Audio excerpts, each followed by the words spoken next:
തൃശൂർ ചിറ്റാട്ടുകര പൈങ്കുണിക്കൽ ക്ഷേത്രത്തിൽ ഉത്സവത്തിനുള്ള ഒരുക്കങ്ങൾക്കിടെ വൈകിട്ട് 3:30 ആനയിടഞ്ഞത്.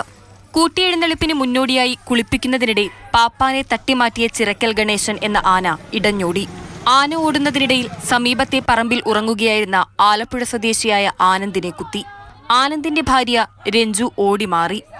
എന്നാൽ കാലിന് മുടന്തുണ്ടായിരുന്ന യുവാവിന് ഓടി രക്ഷപ്പെടാൻ കഴിഞ്ഞില്ല.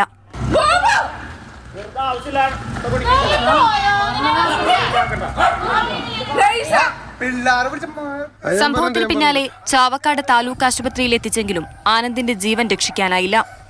ആനയുടെ ആക്രമണത്തിൽ പരിക്കേറ്റ പാപ്പാനും സ്വകാര്യ ആശുപത്രിയിൽ ചികിത്സയിലാണ്. ഇടഞ്ഞോടിയ ആന 4 കിലോമീറ്റർ അകലെ കണ്ടാണിശ്ശേരി ഭാഗത്താണ് നിന്നത്. ഇവിടെ വെച്ച് കുന്നംകുളം എലിഫന്റ് സ്ക്വാഡും മറ്റ് പാപ്പാന്മാരും നാട്ടുകാരും ചേർന്ന് ഏറെ നേരം നടത്തിയ പരിശ്രമത്തിനൊടുവിലാണ് തളയ്ക്കാനായത്.